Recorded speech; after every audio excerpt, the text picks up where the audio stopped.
بہت سے لوگ کہتے ہیں کہ علامہ خادم حسین رضوی صاحب گالی دیتے ہیں، مگر کیا آپ نے ان حضرات کی گالیوں کے بارے میں کچھ سنا ہے؟ وہ جو لوگ لینے گئے تھے نواز شریف کو، وہ انسان نہیں، وہ گدھے تھے، گدھے تھے۔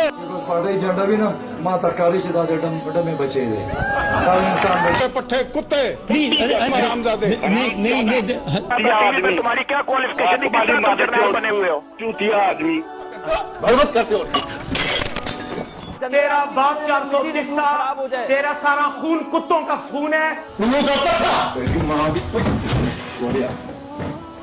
بات صرف گالیوں تک ہی محدود نہیں، بلکہ نوبت کبھی کبھی ہاتھا پائی تک بھی پہنچ جاتی ہے۔ ہمارے دین میں اعمال کی بنیاد نیت پر رکھی گئی ہے، تو یہ دیکھنا بہت ضروری ہے کہ گالی دینے والا گالی کیوں دے رہا ہے۔ یہ سیاستدان ایک دوسرے کو گالی اس لیے دے رہے ہیں کیونکہ سامنے والے نے ان کے لیڈر کو، ان کی ذات کو نشانہ بنایا ہے، اس لیے ہاتھ اٹھا رہے ہیں کیونکہ بات ان کی ذات پر آ گئی۔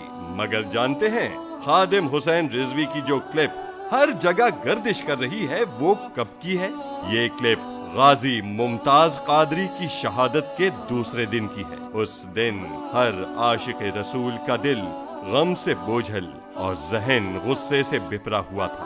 امیر المجاہدین کا یہ غصہ اپنی ذات کے لیے ہرگز نہیں تھا، بلکہ اس بات پر تھا کہ اسلام کے نام پر حاصل کیے ہوئے ملک میں ناموس رسالت پر پہرا دینے والے غازی کو پھانسی پر چڑھا دیا گیا۔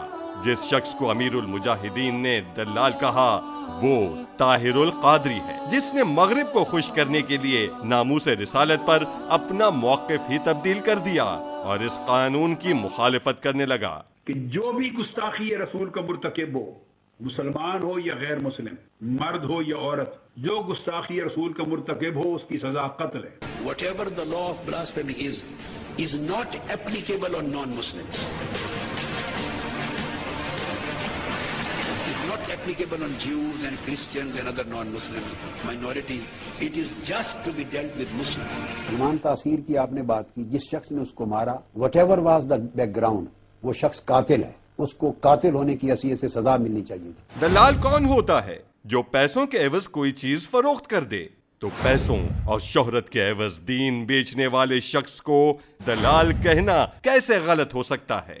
یاد رکھیں، کوئی لفظ گالی تب بنتا ہے جب وہ حقیقت کے خلاف ہو، مگر حقیقت بیان کرنا گالی نہیں کہلاتا۔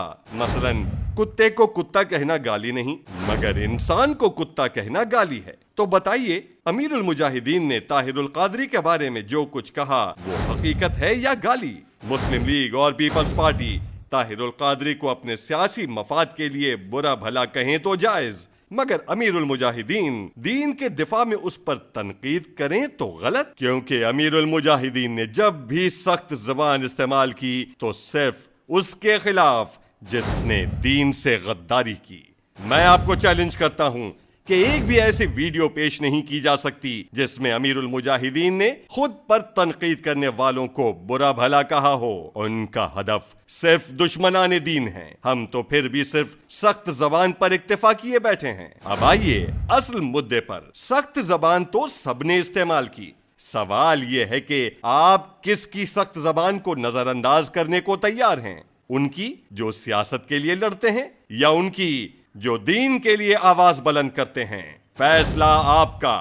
ووٹ انہیں دیں جن کی لڑائی اپنی ذات سے شروع اور اپنی ذات پہ ختم، یا انہیں جن کی لڑائی دین کے دفاع سے شروع اور دین کے اقتدار پر ختم۔